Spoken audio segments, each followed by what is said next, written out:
Welcome to Archive Obscura. Please help us bring you more of this type of content by liking and subscribing. What an honor that is. Dr. Monroe, actually Robert Monroe, just Robert Monroe. Coming up next, he'll tell us about the Monroe Institute. Have you ever wondered about travel? Not the type you take on a domestic airline, but the type you might take from your own body. Robert Monroe did. He'll tell you about it coming up. You're listening to Dreamland on the CBC Radio Network. I'm Art Bell. The Monroe Institute travels from the body. The Monroe Institute was founded by Robert Monroe, a former broadcasting executive who began to undergo spontaneous experiences in 1958 that drastically altered his life. Unpredictably and without willing it, Mr. Monroe found himself leaving his physical body via a second body to explore locales unbounded by conventional concepts of time and space. He has documented these experiences in Journeys Out of the Body, a Doubleday book, in 1971, published in 8 languages worldwide, and in Far Journeys, Doubleday 1985. The Monroe Institute had its origins in the Research and Development Division of Interstate Industries Incorporated, which began investigating methods and techniques of accelerated learning in the late 1950s. That investigation led to some remarkable discoveries that dealt with the very nature of human consciousness. As a result, the basis of the research effort was expanded considerably. In 1971, the Institute was created to supplement that research effort. As a school, the Monroe Institute is composed of 2 divisions, and we will hear from spokesmen of both. The Education Division, which conducts classes and seminars and disseminates tapes and other materials in direct application of the methods it has developed, and the Research Division, which conducts ongoing studies in enhancement of human consciousness and the development of methods and techniques that may result in practical use thereof. And that is from a Monroe Institute pamphlet, and here all the way from Faber, Virginia, is Robert Monroe. Mr. Monroe, welcome to the program. It is an honor. Well, I'm glad to be here. Gee, do we have more than one person on the phone line here? Because it's very weak. It's very weak? Very weak, yes. Well, we can take one out and see what happens. Okay, we're going to have to do that because I can't hear you. Better now? That's a little bit better. Are you now the only phone line on? No, I'm the only phone line on. Oh, that is much, much better. All right. Much better. Anyway, welcome. It sure is an honor to have you here, Mr. Monroe. Well, I don't know what's going to happen after all that meteor stuff. Yes, isn't that quite the occurrence? That was very, very interesting. Mr. Monroe, if you would please take us all back and tell us how this began for you. Well, it's an odd thing because it was unexpected is the better way to put it. Back in 1956, my company was looking for some diversive type of things to do, so we got the idea that perhaps we could in turn help people learn during sleep. So being a specialist in sound, because of all of our company history, we in turn obviously began to use sound. First thing we found out, in order to help people to get to sleep, we got to get them to sleep. So what we did was develop some particular sound waveforms that help people go easily into sleep. And then we were beginning to test that after that. I, being one of the chief subjects, that we started in 56, and in 1958 I began to notice some odd effects of it. Oh. And it was a funny kind of vibration, and that's what it felt like, except it wasn't a physical vibration. And I went to my favorite doctors and so on, and they said, "Oh, no, you're fine, don't worry." And so I finally had the courage to wait to see what this, instead of forcing myself out of this vibration, I finally waited and said, well, if it's going to kill me, I'll let it kill me, and I'll have to try it. So I stayed with it, and after about 5 minutes, it faded out. And so, therefore, I tolerated it when it went from and it didn't happen every night, maybe, once or twice a week or something like that. So I would wait till it completed, and then after it was through or faded out, well, then I'd go to sleep. And on one fateful night in September of '58, I was on a Friday night waiting for this to fade away so that I could go to sleep calmly. And in the midst of that, I began to think, well, tomorrow is Saturday, and being a sailplane pilot and member up in the New York area, I was thinking that a cold front had come through, and there'd be a nice, beautiful ridge lift and thermals the next day on Saturday, and I'd be flying around in gliders and sailplanes. And as I was thinking how nice that would be in the sense of soaring power that there is in a thermal in a glider, all of a sudden I felt myself bumping against something, and I looked around, and to my surprise, I was on some type of flat surface, and I said, I wonder what this is. This is a strange kind of dream. I'm fully conscious. And then I looked around, and I thought, well, this is a strange thing to dream. Here's the thing that looks like a fountain coming out of the floor, as it were. And then I suddenly, with a shock, realized that what I thought was the fountain was the chandelier in the bedroom. Oh, my. And so I turned with utter astonishment and rolled over, and in that bumping against the ceiling, I looked down, and there in the bed below, there I was in the bed below, and there was my wife lying in bed beside me. Except that as I saw it at first, I didn't think that. I didn't recognize myself, because here I was bouncing against the ceiling. So my first thought was, what a dream. I wonder who I'm dreaming is in my bed with my wife.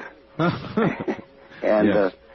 After a sudden little closer look, and I'm still against the ceiling, I realized the man in bed with my wife was I. So I was frightened. I said, I'm dying. This is a dying process, and I'm not ready to die yet. So I fought my way vigorously, swimming down through the air, as it were, and somehow popped back in my body.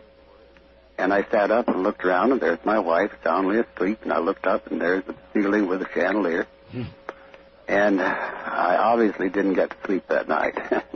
What an incredible experience. Now, you said that you were experimenting with some sounds or some audio in order to assist you with sleep. Can you amplify on that? What were you doing? And this was a pattern that we had developed, but I hadn't done anything with it for over a year, and nobody else had anything remotely like this particular effect. Okay, so it was not due to that, and whatever was occurring to you was utterly spontaneous? It seems that way. In other words, we were looking for any types of possible answers, and that was when we thought, well, that would affect other people, because we had about 100 subjects that we had used in it, but it didn't affect anybody else anywhere, not even the semblance of it. So anyway, excuse me, the most important thing was that I was so sure that was a beginning of a dying process, and I was terrified. And you can't imagine how terror-stricken one can be, or panic-stricken, because every time after going to the doctor and not finding still any interesting comment about it, I had great trouble of letting myself let that happen, and finding that if I released or just let go a little bit when that took place, I would float out of my body. And each time I thought I was dying. So anyway, that went back into more physical exams, and I finally got the courage to go to a doctor, a psychiatrist friend in New York named Louis Wolberg. And he said, well, he says, I can tell you one thing. He says, I know that you're sane. I know you too well, so don't worry about any psychotic thing, because you're not that type. Well, I said, well, what'll I do? He says, I don't know. You can go into take psychiatry and find it if you want. It might take a little while, but And I said, well, I'll think about it. So anyway, after about 10 additional episodes, something like that, I finally realized that this floating out and floating around the room was not going to kill me, because I could think a certain way and I'd get back in my physical body. Until that moment, though, it must have been absolutely terrifying. It was, and I couldn't get, being very much an engineering type, I couldn't find any common scientific answers for it. The only one is dualism, psychosis, and things like that. Mm-hmm. So that was the big problem, because I couldn't find an appropriate answer. So after about the 10th time, I finally realized, well, this is not going to kill me. I'm not in the death process. Well, that made something else come up entirely worse, and that's curiosity. I'm sure it did, yes. This is not going to kill you. What is it? Anyway, so I began to experiment with it around the room and so on, and just I found I could only go a certain distance away from my physical body, and it was as if there were something holding me back. And I finally answered that, because I realized what it was, and the other part of the life secrets, as it were. The thing that was holding me so heavily was that I had this very strong sensual sexual urge. And I, of course, obviously tried to wake my wife, and had no luck there. And that was binding you? It was keeping me close to my physical body, because it was related to a physical drive. Anyway, I used the old Gene Autry principle on that finally, and to overcome my need to go beyond 30 feet from the body. And you probably don't know the Gene Autry technique, do you? No, sir, I don't. No, you're too young. Gene Autry had a thing where, in turn, he did a lot of, you know who I'm talking about. Oh, of course. Yeah, well, he had a formula that was very, very effective for pre-puberty children who came to see his movies on Saturday afternoon, and in a movie house, no TV. To make it very short, what the technique was that in the movie he would meet a girl, and then he would have his big fight with the bad guy, and he would overcome the bad guy, and after he overcame them, he'd go to the girl and she'd say, "Oh, Gene, you're so wonderful." She'd look up with pursed lips at him, and Gene would look down, and all the audience, and he learned this, who can tell, through the years. But all the girls were going, "Ah," and all the boys would say, "Oh, he ain't going to kiss her, is he?" So what he did, learning that, he had a formula that fit his pictures. That what he did, he said to the girl, "Honey, I love you, and I'll get to you later. But first, I want to sing you a song." And so he picked up his guitar and started singing, and they rode off into the sunset, and everybody was satisfied. So my answer, finally getting down to that, was an easy answer. Fine, I'll say to this sexual drive of mine, I'll get to you later, but first I want to do this other. Yeah. And sure enough, it worked. So, in other words, you conquered it psychologically. That's right. And that released you. That's right. Then what? Then began a series of experiments, and I took this research team that I had and turned them loose in trying to find information about this. And we found that quite quickly that there was what was an underground, as it were, and then we're talking back in the 50s or 59, which was the area where all the you'd find the trance people and all types of mystical things, and sure, and call it Dreamland if you want. Well, anyway, after a long period of time, we found out the usual ones there, and I had meetings with that was right at the beginnings of parapsychology. And I went down and met with J.B. Rhine, for example. I don't know if you know the name or not. No, sir. Well, he was the leading figure in parapsychology in that era, not about 1960, I guess, 50, 59. Anyway, to make it short, I met with him, and he said on a Saturday at Duke University, and he says, it's indeed very interesting, but he says, it's not my department. And I said, well, what is your department? He says, oh, we work with cards. And I said, oh, thinking that I had a poker game the night before. And he explained how they have testing subjects for psychic ability by having them read cards before they're turned over and this kind of thing. Oh, yes, I'm familiar with that. Yeah, anyway, so I left, and as I was going out the door, this research assistant, Dr. Ryan's, opening the door to get me out, says, Mr. Monroe, and I says, what? He says, don't worry about it. I says, what? Why? He says, I do it too. And that was the first person I ever heard who had ever done anything like it. And then following up that, mind you now, the fear had faded away, and it was trying to do something about it. It was another question. So I had another friend, a psychologist, named Foster Bradshaw, and I finally got the courage to talk to him about it. And he says, oh, that's nothing new. I says, well, I'm glad to hear that. And he says,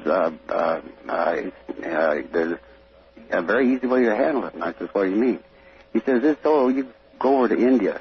That's it. And you live in a ashram with a guru for about some time, and he'll tell you get it all fixed up in your mind. Uh-huh. And I said, well, thinking about my business and my home and my wife and 2 children, and I said, well, how long would this take? He says, well, that's not important how long it takes. Well, I said, how long do you think it would take? He says, well, maybe 10 to 15 to 20 years. And I had my usual run with him, and I said, well, Brad, what would you do? And knowing that he has a wife who had 2 grand pianos, and that's why he's an industrial psychologist in New York, maintaining things like that. I says, what would you do, Brad? He looked at me with his lofty smile and says, it's not my problem, it's yours. Yeah, nice answer. How much experimentation had you begun to do with this? In other words, once you realized it wasn't going to kill you, as you continued to have these experiences, what did you try to do? Well, I tried the very simple things, obviously, at first, and that is going through the walls in the house and out and around and stretching outward and going upward. Obviously, in the being a pilot in airplanes, it was interesting to go and play in the clouds. You see, because I no longer had the fear. But I gradually began to expand it, and my main key in the early era was to get stuff I could verify, such as go to some person's house and visit with them and try to make some kind of appearance or get information and bring it back. Were you able to do that? Very much so. And to my very pleasant surprise, as a matter of fact, in several cases I appeared as people perceived, not knowing that I was there. That's the point. I didn't announce that I was going to go visit them that particular evening or whatever, but I appeared as sort of a little bit of a swirling gray mist, and that's why they saw me, not as a physical person, Wow. but as a gray mist. Wow. Anyway, it's most important to recognize that it was fully a year of this type of experimentation before I myself was convinced of the reality of it, that it was not an hallucination or a wild dreaming state or whatever. It took a full year of this before I said, yes, this is real. Did you, as time went on, were you more easily able to attain the state where you would be able to travel out of body? Oh, yes, very much. That's what all of this was.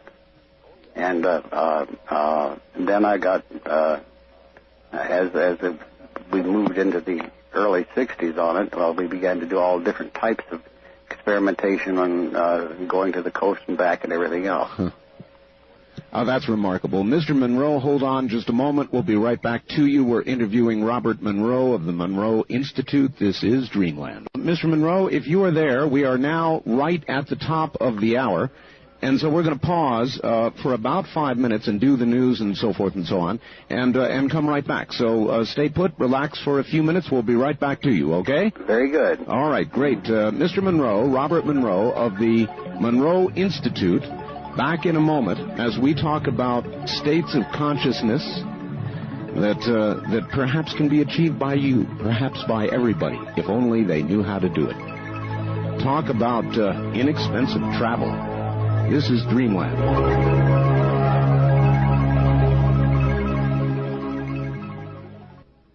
We'll continue with your calls and begin your calls shortly. My guest is Robert Monroe of the Monroe Institute, and he's been describing a very early experience, or a series of experiences he had with journeys out of the body. And this is really, I guess, the genesis of the Monroe Institute, internationally famed for what it does. And Mr. Monroe, are you there? Oh, I think I'm here anyway. Oh, you are, although I suppose with you one never knows for sure. No, they know for sure. I've gotten past that now.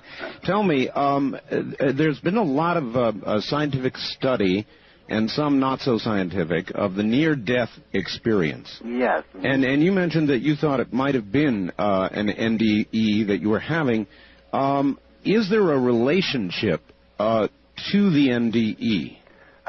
Not in the sense that it's commonly been researched in recent years. It's a different kind of thing. We were very methodical. You got to understand that simultaneously with all of this, I in turn was operating a company, and we moved out of the broadcasting program production, and instead of going to the West Coast, we moved down to where we had 3 radio stations down in Virginia and North Carolina. Mm-hmm. And we set up a facility here and began a very serious research. And the first thing that we found out was that conventional science did not have any means of measuring anything like this at all. Right. The closest thing was the biological and electrical science, and we got into those relatively early. But in going down to Virginia, then we did set up a research facility where we could indeed see if it was possible to measure other people in similar states. And in the beginning of that, we enlisted a PhD doctor, young friend, who's been a friend ever since, back in the 60s. And we began some very serious experimentation. And a man by the name of Charlie Tart. I don't know whether you've heard of Charlie or not. No, sir. Were you able to actually document any biological changes that occurred during this state?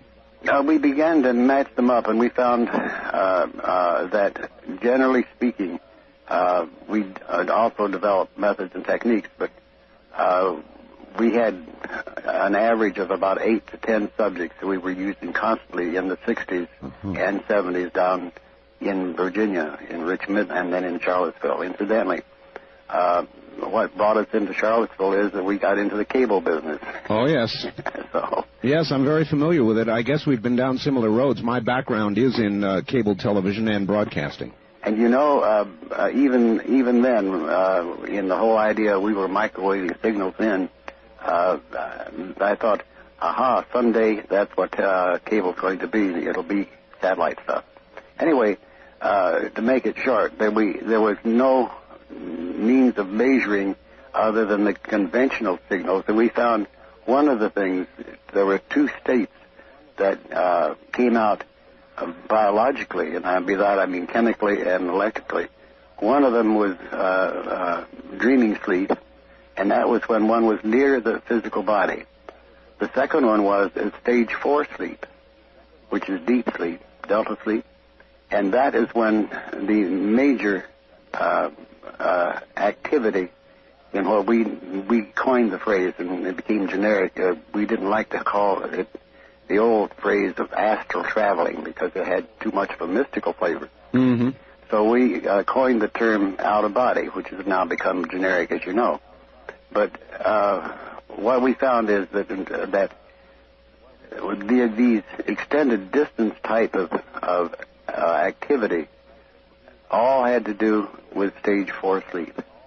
And if I might, Mr. Monroe, how were you actually able to document that? If a person is there sleeping, how do you correlate the time of the out-of-body experience with a particular state of sleep?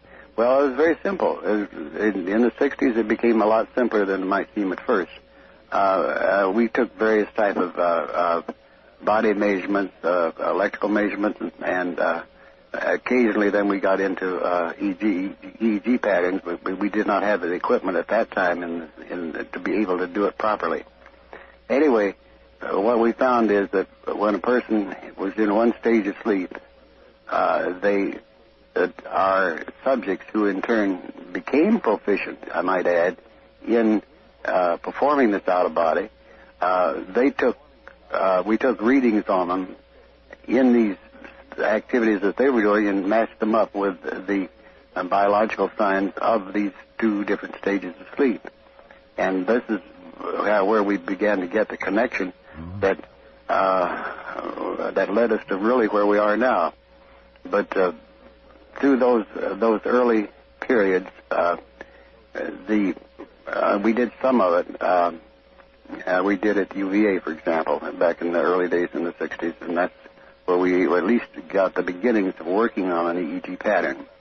Out of that, we attracted attention from various scientific people as a result of just simply word spreading that we were looking at something from a different point of view as against a strictly mystical approach to it.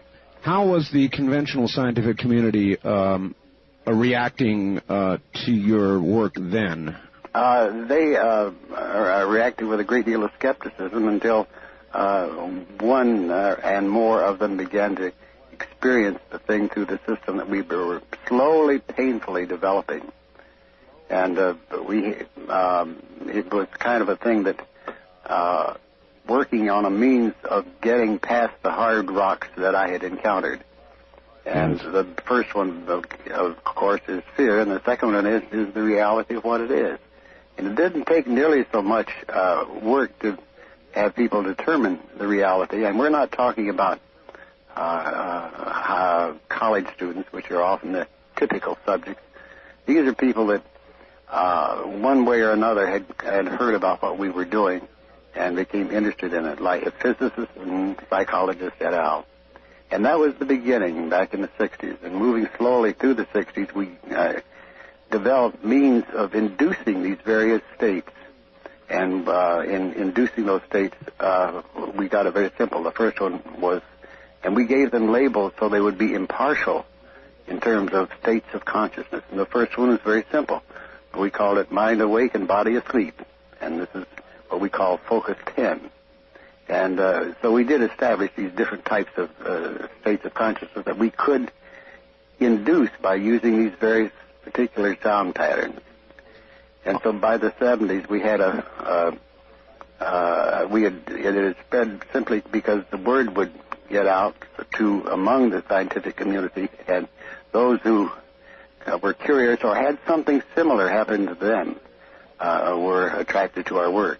All right. Are these the sounds that are now known as the hemi-sync tapes? The hemi-sync tapes. In other words, hemi-sync. Yes. Hemi as in hemisphere of the brain, right. I That's take right. it. And what these patterns we did find was that it's a special method that we didn't invent, what's called a binaural beat, but we did indeed use that as a system of a means of getting these low-frequency vibrational patterns into the brain. In other words, a binaural beat it puts, say, a 100 hertz signal in one ear, which you can hear, and a 104 hertz signal in the other ear, and the brain has to synthesize that 4 hertz differential. That's what a binaural beat is. So you end up with a 4 hertz that the brain itself hears? The brain itself has to synthesize that by that synchronization of the hemispheres. because one signal is in one ear and the other signal is in the opposite ear, and the net differential. Yes. And I said we didn't invent that. It's just the actual waveforms are the ones that we put together. Okay, then is it the 4 hertz signal that the brain hears that actually enables or assists in attaining the state you're talking about? Yeah, it's a combination. We now use multiple combinations thereof, but that's how we first began, by getting these very simple combination patterns going. And in terms of where that got is quite an interesting story, but I'll bring you up through the years to give you an idea of where we are now. We have a 20-channel EEG system and an isolation booth where we have got a great deal of the RF out of it, and we use that in an awful lot of research.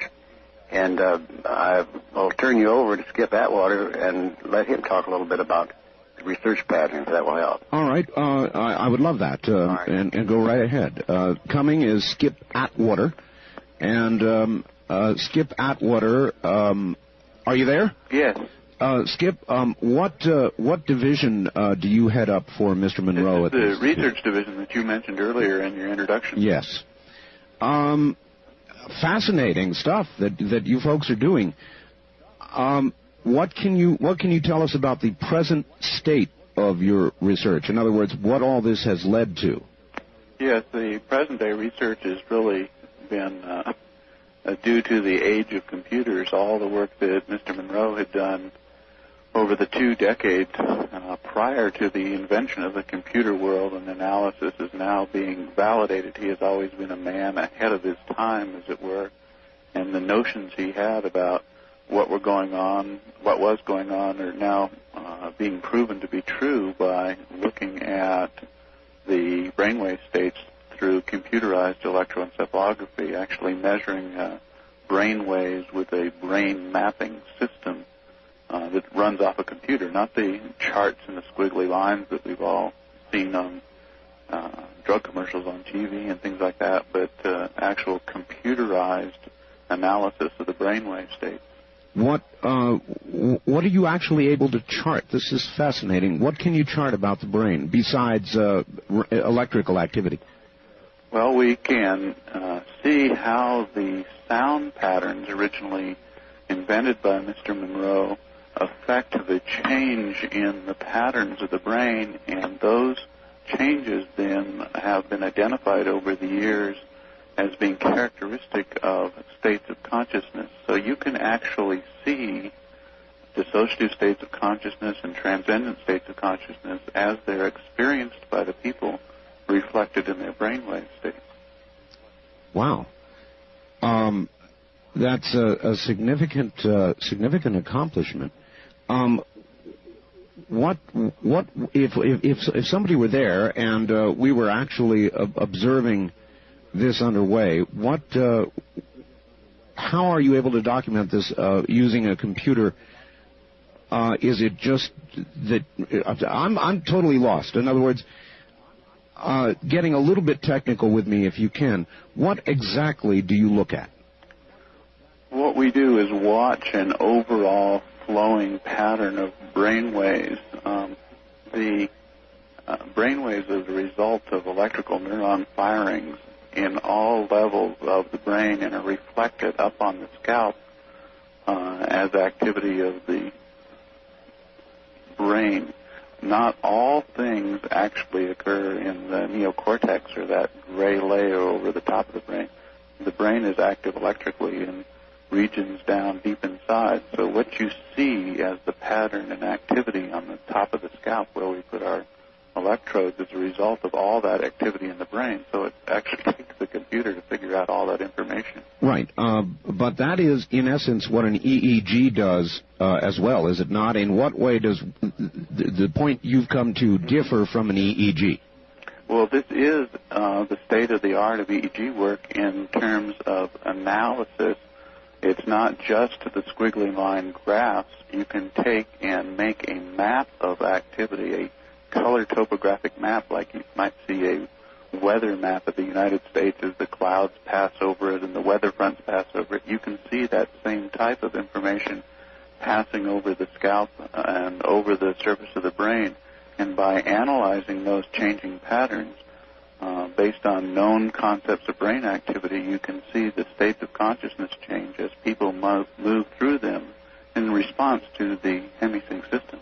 All right. When somebody achieves this state and is in fact traveling as Mr. Monroe has, yes, what changes do you document?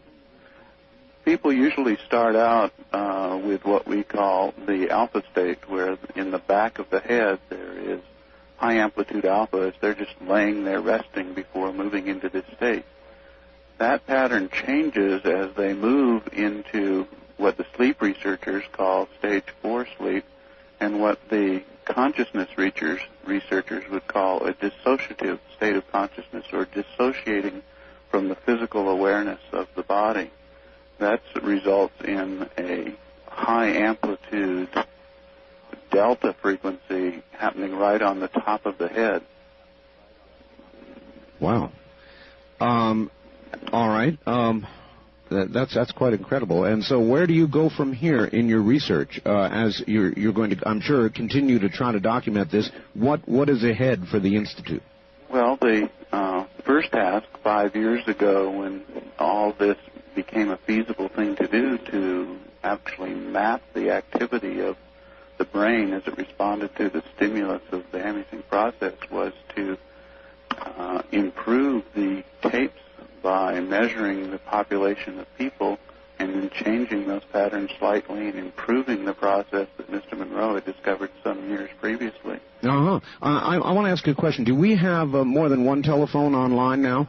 Right now there is, yes. Yes. Could we, I'm sorry to ask, but would it be possible to have just one phone at a time online? It's reducing the audio too far. All right, hold on, and I'll get off. Well, by all means, come back. I'll come back. All right. Is that a little better now? That's quite a bit better, yes, thank you. All right. The situation has kind of progressed from there, and now we are able to record the brain waves of people who have specific talents like Mr. Monroe's for traveling out of his body. But included in that are other human talents like a concert pianist or an architect or a noted author or a computer programmer. And by mapping the patterns of those, we are trying to develop sounds that might be able to pass these talents on to other people. Wow. Now, that's quite a line of research to be following. How are you able to, and I'm really wandering around here because I don't know what I really don't know what I'm talking about. So excuse the ignorance, but how are you able to map, for example, somebody with a great computer talent or somebody who's a concert pianist, and what differences are you able to note between that individual and anybody else? Yes, that's ongoing research. What we try to get them to do is to perform their talent while being mapped, while being recorded. We would record a baseline recording when they're not performing their particular art, right, and then make a recording while they're performing their art. And if we can get 5, 6, 12 pianists that can play the piano just exquisitely, and we notice a commonality between that pattern that differs from the general population while they do that, then we have identified a specific state of consciousness that would enhance being a concert pianist. And you have documented this? In some talents, yes. It's hard to collect data on all these things, but there are some talents that we have been able to identify.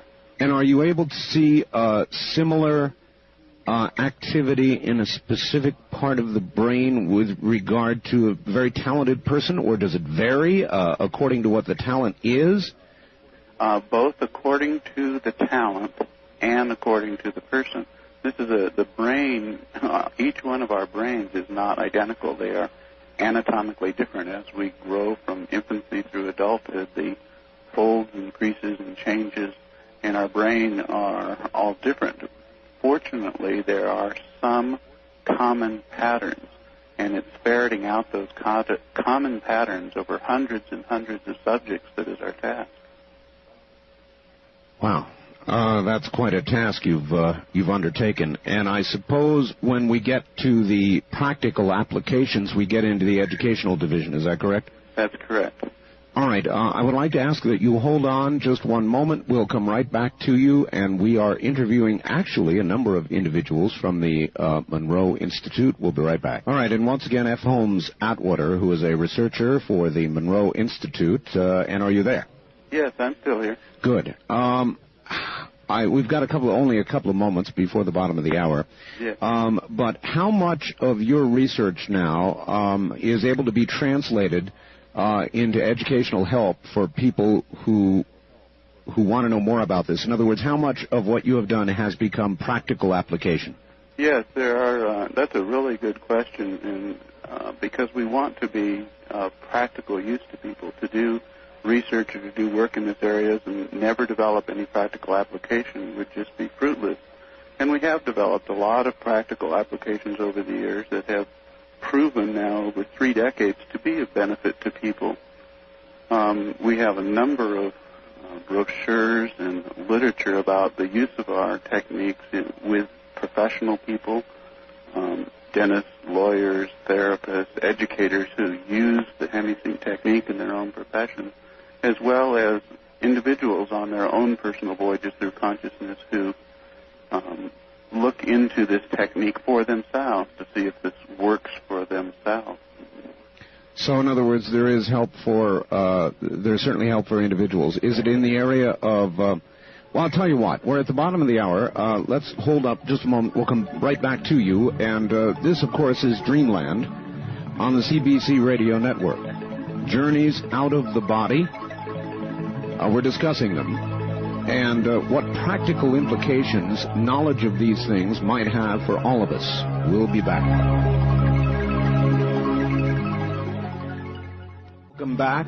I am Art Bell. We're interviewing Robert Monroe of the Monroe Institute and company, most recently F. Holmes Atwater, who heads the research division at the Monroe Institute. And back now to the group. Hello there. Hello. Hi, is this still David? Would you like to talk to Robert again for just a minute? Sure, go ahead and put him on. Thank you, David. Art? Yes, sir. I wanted to get our placement very accurate. We were very covert up until 1969, 69-70, simply for the reason that I was operating very conventional businesses. And I was very concerned when Journeys Out of the Body, I agreed to it, simply because I thought, this will affect my stockholders and so on in my company. Yes, of course. Interestingly enough, they didn't read those kind of books. So there was not a problem then? Not a problem. It was very interesting, and so we were still very private, as it were, in our work that we were doing up until the mid-'70s when Estlin, I don't know if you know about Estlin. I do, yes. Yeah, heard about our work and invited us to conduct a workshop up on Big Sur. And we thought, this will give us a whole bunch of new subjects to test with the material that we have. So we agreed to it, and we went up and did a workshop, and they immediately invited us to go to San Francisco and do another one the next weekend. And then we had never thought of doing anything like that. So we originally said, we've got to give this a name. So we called it the M5000 program. M5000. The reason that if we had 5,000 different subjects that we could test, we would have a wonderful base for data. Of course. Well, it didn't work quite like that, but what happened was that we began to get calls from other people as a result of that about other programs, doing this program over in other ways in other places. And I'll turn you now over to Dave Mulvey, and he'll tell you exactly what happened. All right? All right. Wonderful. Thank you. Hold on. Dave Mulvey coming up. He heads the educational portion of the Monroe Institute. Well, not head exactly, but I am one of the trainers for the educational programs at the Institute. Fine, David. Yeah. And now you take the science and you apply it. How do you do that? Well, that's correct. We have 4 basic programs. One is a basic introductory program for people, and then we have 3 graduate programs. And we use this HemiSync technology to give people a set of mental tools. There's a understandable conception, perhaps a misconception out there oftentimes, that the programs are about the out-of-body experience, since that's what Mr. Monroe is so well noted for. However, the programs are much more detailed than that and much more about a personal exploration of oneself. All right. Why might I come to you? What trouble might I have, or symptom might I have that I might want to explore or help with all of you? Okay. Generally, I wouldn't say that people come necessarily with problems or symptoms, but more of a curiosity, a sense of wanting to know more about themselves, about their relationship to life and the physical side of themselves, and of course many people have at least an understanding or a glimmer of the non-physical side of themselves. So it's the curious who come here to find out more about who they are, and what we like to do is give them these tools that then they can take out and apply not only in terms of exploration of consciousness, but also in terms of day-to-day practical tools that they can use to enhance their memory, to keep focused in a business meeting, for example, or to tap into a greater part of themselves for creative problem solving. So concentration exercises. Yes. Using the HemiSync signals to help people get into specific brainwave states so that they can then learn to implant certain types of tools or encodings that they can then take out into their day-to-day lives. How well does it work? It works very well, and that's based primarily on people's subjective reports, mind you. We do get a lot of feedback from participants who come to the program, and we get letters and calls back of people who talk about how these tools enhance their lives in all kinds of ways, and sometimes ways that they might not be prepared for. Well, do people come to you for a weekend or a week or a month, or how does that work? Yes, most of our programs here in Virginia, all of our programs here in Virginia are 5-day to 5.5-day residential programs where they come and they are here immersed in the process. We also do weekend workshops. We've just started doing this, weekend workshops out at various places around the country. We've done several in Chicago, had a couple take place in California, have one coming up in August in California. And if I might, could I give our phone number for people who might be interested in getting some more information about the program? Of more course. Detailed information? Yes, of course. Okay, our phone number here, it's area code 804, number 361-1252. And we have people standing by even now, and also there is a message machine if they call after office hours. So if people are interested in getting some more literature about the programs, about the Institute, we would certainly welcome their calls. Wonderful. Wonderful. All right. Well, I hope you get a lot of calls. Again, these would be people who would like to explore more of their inner self. Is that about right? More of their inner self or physical self or both? It's both. We also have plenty of tape exercises, cassette tapes that people can listen to at home in addition to the programs that we have. So that's the outreach of our educational division. And some of the physically related tape exercises are a part of a whole series that we call Human Plus, or H Plus for short. All right. I had somebody in Cresswell, Oregon, who had a question for Mr. Monroe, but maybe you'd be the one to answer it, though. All right. It is this. Why the Focus 21 on-up HemiSync tapes are not offered for sale in your catalog? Okay, that's a good question and a frequently asked question. Just to familiarize your listeners who might not be familiar with the various focus states, if I could, I'd do a quick review. That in our programs, we start, Mr. Monroe already mentioned the Focus 10, which is a basic state we call mind awake, body asleep. Beyond that, we have a Focus 12, which is a state of expanded awareness. Once someone has learned to detune the physical senses, yet maintain consciousness, then they can start expanding and experiencing beyond those physical senses. We have another focus level called 15, which is a state of no time, is the label we use for that. And then Focus 21, which your caller referred to, we call a bridge to other energy systems, to other non-physical realms where people can perhaps visit or gather information or get in touch with larger parts of themselves, or perhaps some people consider them things outside themselves. The question was, why are those tapes not, the advanced tapes, not available to the general public? That's right. Yes, and we have several reasons for that. One of them is that we really feel like that these higher focus levels, these powerful focus levels, that it's most appropriate that people listen to them in the context of programs that we offer with the support of a training staff. It's not that we feel that people might have bad experiences, but they might have very powerful experiences that it would be helpful for them to have some counseling or the possibility to help them integrate these very powerful experiences. All right. Is there anything dangerous about achieving any of these states, specifically dangerous?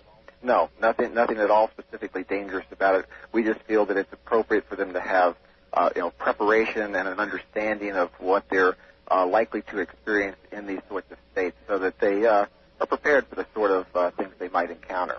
How do the states that you help people achieve differ in any way from traditional meditation techniques? I'm not sure necessarily, Art, that they do. What we have attempted to do is to give them very neutral labels, like Focus 10, Focus 12, Focus 15, and we picked those numbers specifically to have no kind of loading on them, like no lucky 7s or 13s or anything. Sure. But numbers that would be as neutral as possible, so that no matter what discipline someone comes from, be it Zen meditation or some form of Hinduism or yoga or whatever, that they could work within their own system and yet use this hemisync technology to augment their inner journey. So then, David, is it the case that one might take several different roads to get to the same destination? Absolutely. And one of the things that I feel really strongly about, and one of the reasons I'm very comfortable in working with the process here, is that it is that kind of neutral process where we've literally had people from all walks of life, doctors, lawyers, engineers, scientists. We've had priests, we've had nuns, we've had swamis and rabbis, and even one fundamentalist minister who have come through the program and felt that there is nothing within this process that has to conflict with their belief system. That's not to say that they might not have experiences that give them something to think about, but we don't say that we have the answers. What we feel like we're doing are providing people the tools so that they can develop their own answers. All right. Wonderful. If you would put Mr. Monroe back, we'll go through some questions, and I'm sure we'll have you back on as the questions come up. Excellent. All right. Mr. Monroe is coming back on in just a moment. All right. I will take this moment to do a quick break. We'll be right back, and when we come back, once again, Robert Monroe. Back to it we are, and Robert Monroe, are you there? Yes, I'm here. Wonderful. I've got a couple of questions before we open the phone lines. Yes, indeed. All right. In your latest book, Ultimate Journey, you discuss the park, a place where people are sometimes taken after they die to acclimate to their new state, decide their next move. Mm-hmm. How could one go about reaching the park on their own, either out of body or after death? Well, let me give you I'll make it short as much as I can. All right. Our pattern has been odd, but it's standard. Where a need among the people who know us arises, we produce something that is effective. We have, for example, an emergency treatment thing that's used in hospitals during surgery, tremendously effective, and right at the present time, a major study is being done at the University of California at Davis regarding that particular thing that's been so effective for the last 5 years, and finally it's going to get an official report on it. That's one of the things. We have one for stroke recovery, for example. That is, and it's only because if a person needs it do we have it. Mm-hmm. Then this pattern in Ultimate Journey, have you read it? Yes, sir. Well, good. Then I don't have to go into great detail, but for the public a little bit. Right. One of the things that we had neglected was that we had happily, because we were operating so heavily in areas beyond physical life, we did not get to the issue of death itself particularly. And so what happened, very simply, is that as in so many cases, in my own case, the need outweighs anything else. And 3 years ago, my wife, Nancy, contracted breast cancer. And as a result, I, in my typical demand way, said, well, let's provide a system whereby I can be sure that she goes to a place, if she passes on and dies, that I would be able to find her and be with her. Item came out then that I had, as you read in the book, I discovered that all the way back in the 60s, I had been escorted to a place called the Park, which is a way station for people after they've died so they can cool off from the trauma, as it were, of dying. Yes. And figure out what they want to do next. Yes. Anyway, it's from that and researching that, and also with the areas of people who I knew had already died, we set up a program called Lifeline, which Dave may have described to you, but which in essence is one to in turn help get totally familiar with the process of moving from Focus 23, which is right after physical death, up to what we call Focus 27, which is this park. We didn't invent the park. It's been there for millennia, I found out to my great surprise. But anyway, as of now, we've had 3 years, roughly 400 people have participated in this particular program, and they have made, during the program only, and during the program, each of those 400 people have made 5 runs retrieving someone out of Focus 23 who was bewildered or in shock and escorting them up to this way station park where they can cool off. Each have done it 5 times. How many does that make of those documented runs? Is a total of 2,000. Wow. Big stuff. Big stuff. Yes, sir. And they do in turn, and there is we have a postgraduate study on that going where we are verifying the data of the person who had just died and try to get information that can be verified. It's quite difficult because it's out of time, if you understand what I mean. I do. Somebody has been wandering around in 23 and not knowing what to do and bewildered for maybe 100 years. Right. Okay. Well, that leads me to this. You discussed the concept of time being a physical, earthly phenomenon.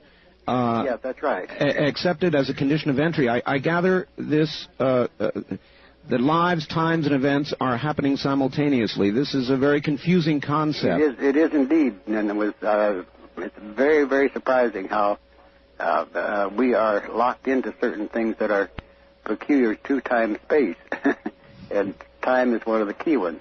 And when you get up into these other states of being, you got to realize that time is not. You can go backwards or go forwards, and this, in your own personal life and in other lives, you are locked into. We think 1994, but it isn't so. But it is not so. It is not so. What do you think of lucid dreaming as a springboard to having an OBE? And also, where do dreams fit into the picture? Do they? Well, I'll pose the real thing that's getting more and more our theme, and that is that lucid dreaming is the equivalent, we found out over the years, we did that a long time ago, is the equivalent to our Focus 15. Lucid dreamer can evaporate the dream, and there he is. He's in the equivalent of our Focus 15, which is a nice place to play in terms of no time, because you can then move that time around in other areas. How do dreams thing? The one thing that we've come,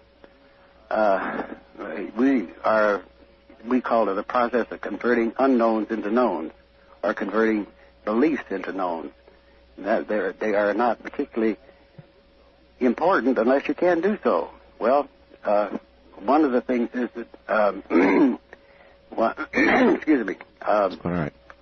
The important thing is that we have grown to know that what we are is far more than this one single life. And we are totally in a form of consciousness that is very local, as it were. And the dreams that are interpreted as are the means of our total self attempting to get signals down to this conscious self here. And that's why they sometimes are very wild, and sometimes they're very funny, and sometimes they're just pure information. But that seems to be the direction that we feel that humankind has to go, is to begin to get past this discriminator circuit. And that's what we are doing, and get into that knowledge of that totality of what we are, and that it's being done. We're not the only people doing it, of course. Mr. Monroe, you've done very important work. It's known internationally. I want to ask you a hard question. All right. When your time comes and you pass, what will happen to the Monroe Institute, and will the work continue? That is very specifically has been set up to do that. There's much too many people involved in it, not just here, but as you said, worldwide. I can give you a number of illustrations, but it is being set up so that it will have a support system to continue well into the 21st century. Well, that's wonderful to hear, and I know a lot of people have wondered about it. If we could, Mr. Monroe, very quickly, let's try and begin to take a couple of calls here. On our toll-free line, you're on the air with Robert Monroe. Mm-hmm. Hello. Hello. Yes, sir. Where are you calling from? Seattle, Washington. Okay. Do you have a question? We don't have a lot of time here for the topic. Yes, I do. I would like to know where Mr. Monroe first learned about this technology. Okay. We've kind of covered that. I would say, but Mr. Monroe, a quick answer? Quick answer. Where I learned about it, I found about it the hard way. I'm the monkey that fell out of the tree, if you want to put it that way. And I had to figure a way to get back up into the tree.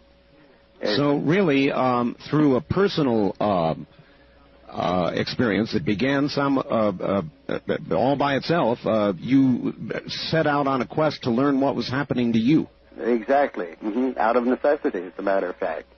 And one of the most surprising things that has indeed come up in recent years, that back in those early days, I had an exquisite amount of help. And even today, I cannot assure anyone exactly where that help came from. One has to wonder, Mr. Monroe, how many people worldwide are going through exactly what you went through, perhaps without the support system that you luckily had nearby? Mr. Monroe, we're going to break here for the news at the top of the hour and come back and open up the phone lines. How's that? All right. Very good. Very good. Robert Monroe from the Monroe Institute, a very unique opportunity to talk with a researcher who has been there. We'll be back.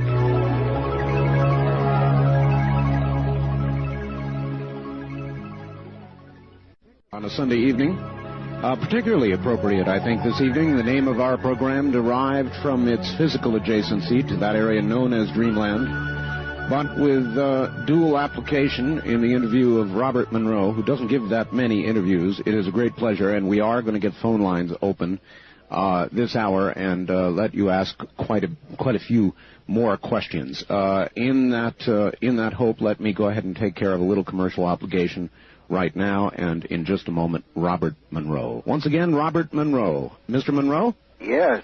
Yes, sir. Again, it sure is a pleasure to have you on here. Well, it's fun for me because I can open up a lot of things and don't have to be nearly so formal. But remember, radio is my old business. Oh, it's a wonder. I love radio. Mr. Monroe, somebody just sent me a fax, and they're asking about two things. One, in your travels, do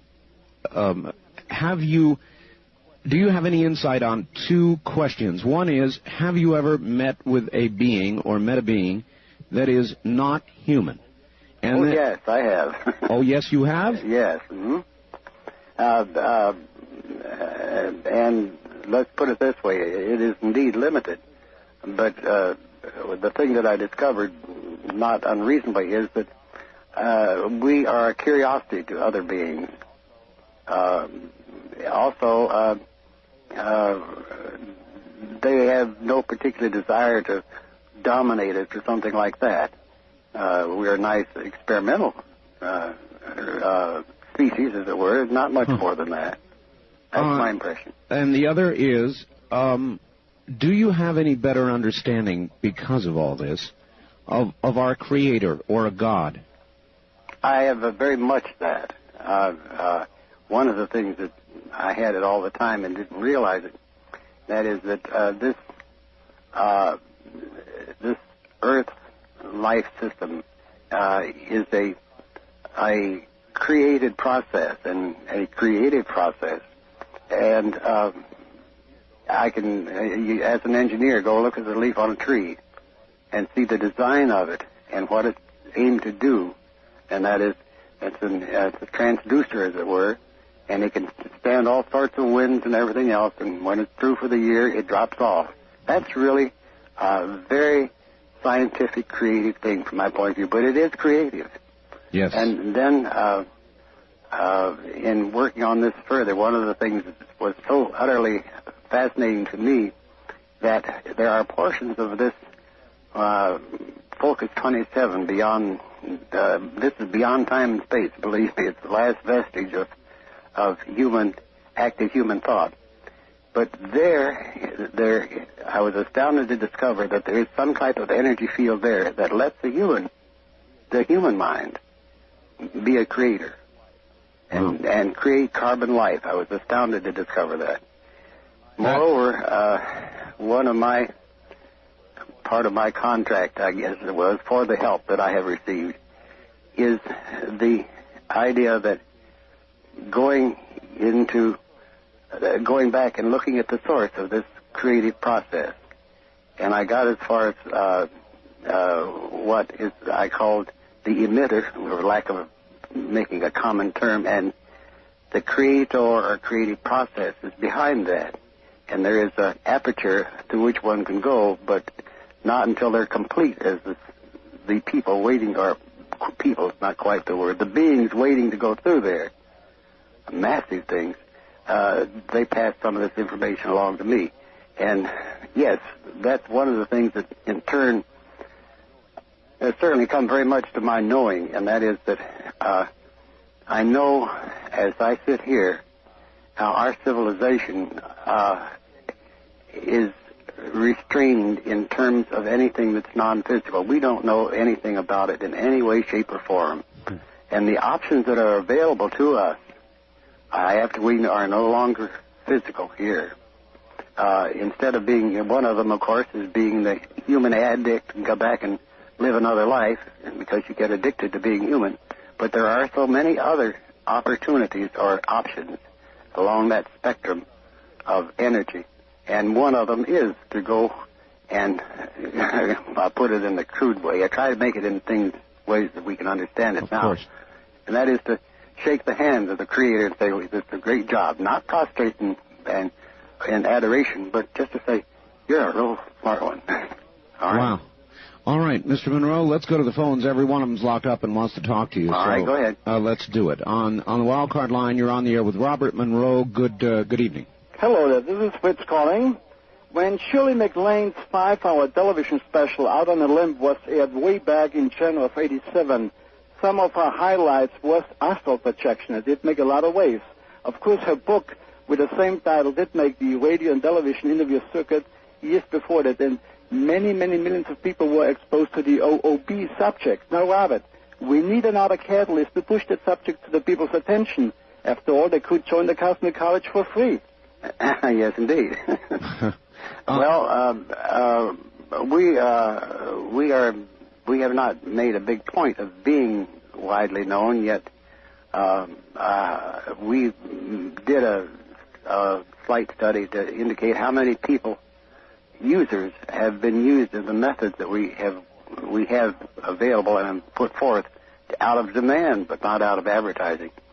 And we figure that there have been a little over 2.5 million users of these various types of exercises on tape that we put through the years. And these are a means of beginning to do the very things that you're talking about. Mr. Monroe, I recall he mentioned Shirley MacLaine. Yeah, another thing that reminds me.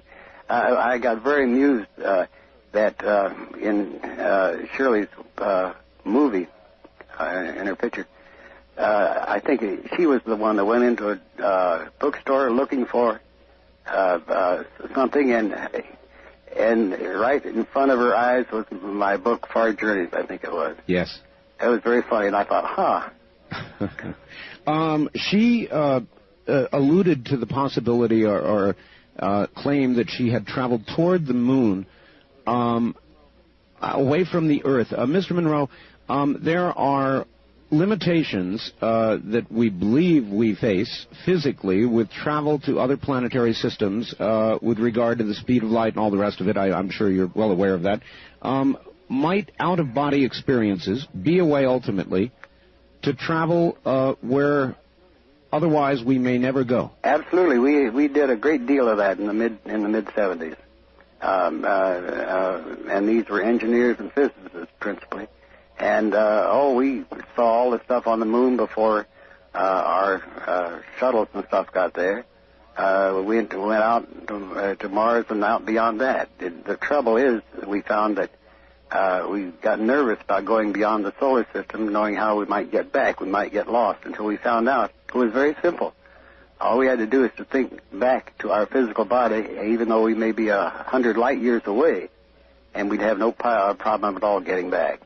And you didn't even know, and you say, well, where have you been? Out there. We could think out there. Well, maybe NASA should be talking to the Monroe Institute. Well, we've had some NASA people through. Oh, you have? Oh, yeah. On the wildcard line, you're on the air with Robert Monroe. Hello. Hello, Mr. Bell. This is Tom out of Seattle. Yes, sir. Oh, my God, I finally got through. This is incredible. I've had out-of-body experiences, I think, starting back when I was about 13. Yeah. I thought they were nightmares and things like that. Yeah. And as I progressed through my life, I remember about 17 got more severe, and then got away from home. And then in my late 20s, it got extremely severe. And, I didn't know they were out-of-body experiences, that they were nightmares and something, freaky. And then all of a sudden, I started having control over it and kind of enjoying it. Good for you. Good for you. And then, all of a sudden, just like you were just saying earlier about that actress, I walked into a bookstore, and lo and behold, I'd never been there before. I didn't know what I went in there for. There was your book in front of my eyes. Very good. And I started studying it, and I started practicing it. Good for you. And I never felt so good, spiritually or physically, after I'd go out of my body and then come back. And then I started, over a period of time, losing the power. I don't know what I was doing wrong. I just felt there was, I don't know, it's kind of hard to explain. There's something very weird. I was experimenting with it. I actually did 2 experiments, unscientifically, of course. I'm just a truck driver, but proved it to other people that I actually got out of my body, went by them and did things and could see things while I was supposedly asleep, which I wasn't. You know what I'm talking about. I can tell you one that I had to do out of desperation to be sure somebody understood it years and years ago. I went and I pinched this woman in her side. It left a bruise. Oh, my. Oh, my. And so then it is possible to have physical manifestations during an out-of-body experience. What I was doing, I discovered years later, was that I was not pinching her physical body. I was pinching this other body. Oh. You see, and that's what left the bruise on the physical. But it was so astonishing because I didn't think I pinched her that hard at all.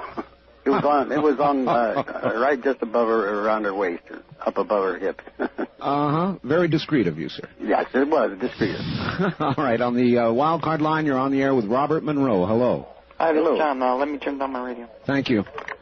So remember to do that, everybody, right away, please. We have a delay system. Okay. I have a question for Robert Monroe. Yes. I read his book, both of his books, in fact. I read Journeys Out of the Body and also Far Journeys. And Mr. Monroe, I have a question for you. In your book, Journeys Out of the Body, you talk about this one incident where you have the intent of visiting this one person at this house. You give his initials as EW. Yes. Mm-hmm. And before you do this, you end up going to this garage, and after that you wonder why you ended up there instead of visiting this one person. And later you visit this area, and you find out that there were these power primaries near the garage. Well, the thing is that, go ahead. And and you said they had a fairly high voltage. Yes. Mm-hmm. And then in the book you say, do electric fields attract the second body, and is this the medium through which it travels? And I thot that was kind of interesting. Well, yes, I've just learned, of course, that it's not electromagnetic. That's for sure. We've become very acutely aware of an energy field that our science knows nothing about because of the simple reason they can't measure it. And you are using this right now. In other words, Skip was talking about brainwave patterns, but these are generated by this other energy field, and they're the effect, and the causative factor is this other energy field. And there is no relationship to the electromagnetic energy? No, not as such. Uh-huh. All right. We tested that very thoroughly. On the wildcard line, you're on the air with Robert Monroe. Hello. Yes, good evening. This is Brian from KOPE country down here in Medford. Yes, Brian, you have a question? Yes, I'm just curious if he answered one of them partially. I had two of them, then you were talking about documented proof of this experience happening. And so if you have someone pinching a woman, but has there been scientific studies done with that they have documented? And second, if you're out there somewhere and something happens to your physical body, what happens to you out there then? Well, it depends on how much it happens. One of the things that gets you back to your physical body, you're out having a wonderful time doing all these things, and you get an urge, a signal to come back. And as in the early times, you've been concerned, something's going wrong, the building's on fire where my body is, and all this kind of thing. And you know what the most common thing that pulls you back is the fact that your bladder is full. Yeah, well, that'll pull you back and motivate you all the time. He also asked about documentation of physical effects. We have those. We don't make a consistent practice of it, but they occur quite naturally in what we do. And we have quite a long line of them in terms of that. But you see, again, we're dealing with an energy that cannot be measured scientifically, so you can only measure the effects of the energy. You understand the difference? Yes, sir. All right. That's the problem. All right. Wildcard line, you're on the air with Robert Monroe. Hello. Hello, Mr. Bell. Hello, Mr. Monroe. Hello. I think you'd probably if I said this in the past, you'd probably think I was nuts, but... No, I wouldn't. I've had quite a few experiences with astral projection, and in which case other people actually experienced my being there. They didn't know it was me, and I never told them in advance that I was going to do what I did. Very good. As long as you did not tell them in advance, that's a very important key. Okay, but now it was incredible when I found out later, and another friend that I had told that I did this was on the phone with us. The three of us were on the phone, and it sort of unfolded. But what I wanted to ask you, and Art had Richard Hoagland on, and I asked him when he was on about the Viking lander on Mars and how specific questions about the arm that was supposedly jammed. Yes. And I actually had the experience that I went in 1978 to Mars and found that the arm was jammed and that I unjammed it. Hey, that's very good. But I haven't to this day, and it seemed like Richard Hoagland came up with a very logical explanation of what happened, and he explained it over the air, so it may have just been my imagination. Mm-hmm. But I have very real experiences with it. Very good. And it was an incredible experience. Well, I can tell you the most common illustration of this other energy field of which we have a part and we manipulate a part, but we don't know we're doing it. And that is that you will maybe of an evening say, well, I ought to call Bill tonight. And 5 minutes after you think of that, the phone rings and says, "Oh, no, this is Bill. Well, I thought I'd just give you a ring." And how many thousand times a day that happens in the human, this human civilization? Well, is that precognition, or did you cause Bill to call you? You caused him to call. You were thinking in his energy field, and you imprinted him. And I must have had that happen, at least 500 times in the last 50 years. And in the last 50 years, how frequently have you sat down and wondered about the ethics of that? Well, that's a good question, isn't it? I think so. And the other part of that question that you say, that's one of the things you see that's omitted within our culture and our civilization, and it's done a lot more than we consciously think. Makes one wonder how much action is really willful. On the toll-free line, you're on the air with Robert Monroe. Where are you calling from, please? This is Dave in Spokane, Art. Yes, hi, Dave. Again. Well, I said when we were talking with Mr. Hoagland that my expertise wasn't in that area. It was more in this area, and here we are. It's good to know that you're not alone. Yeah, it's good to know that I'm not a kook, because I've been doing this. I'm 50, and I've been doing this since I was about 5. Yeah. And in the entire gamut, I've probably got a million things I could say to you. Well, what I would like you to do, if you've gone that far, or anyone else going that far, by all means, drop us a note. We would indeed like to hear about it. Well, I certainly would. And we would certainly appreciate it. And write to our staff psychologist, Darlene Miller. And all you have to do is it's Route 1, Box 175, Faber, Virginia, 22938. Route 1, Box 175, Faber, F-A-B as in boy, E-R, Virginia, 22938. F-A-B-E-R? Faber, I would say Faber. It's Faber, yeah, but they in Virginia they call it Faber.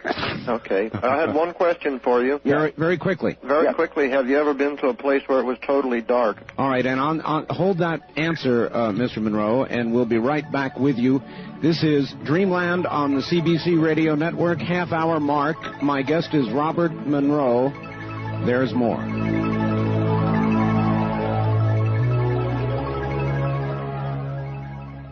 Back in the 70s, that was the equivalent of that type of reading, and it was electromagnetic, but we do not perceive the aura as such. But you can perceive, believe me, you can perceive other energies of people, but it doesn't come out as an aura; it comes out as a radiation, and you can't see it; you feel it. Mm-hmm. All right, sir. On the toll-free line, you're on the air with Robert Monroe. Good evening. Hi, how you doing, Art? Fine. Where are you, sir? Santa Barbara, California. Santa Barbara. I had an experience a couple of years ago where I was sitting outside in the morning about 4 o'clock, wide awake, and I started going up through space, out into space, past the moon. It was extremely exhilarating. Yes, it is, isn't it? Being totally free, just floating. I went out to a point where I could recognize all the stars and the constellations. Then I got to the point where I couldn't recognize anything. I looked back and I couldn't see our sun anymore. Mm-hmm. I kept going to a point, and then I really started getting frightened then.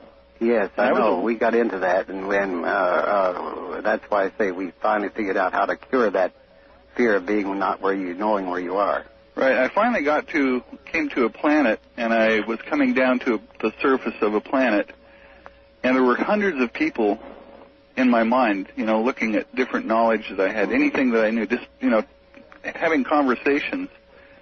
And I came down to a particular place on the planet, and an old man came out, and he essentially came into my mind, told all the other people to leave. And I asked him where I was, and I said that he told me where I was, on this planet where humans live.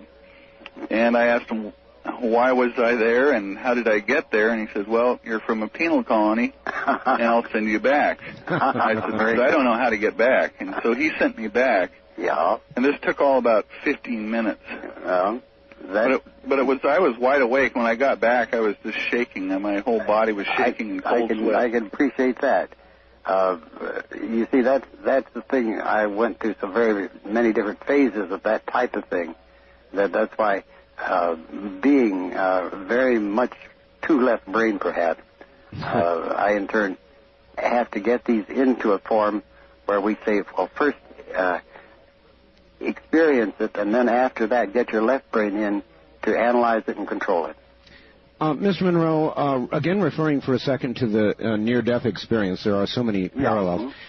There are a number of doctors now who say that the classic vision that people have, that is of a very bright light with surrounding darkness, is merely a product of the dying synapses of the brain, that the synapses will die from the out moving inward, and that's what that white light is. That's as good a definition as any. What we call Focus 22 is that tunnel.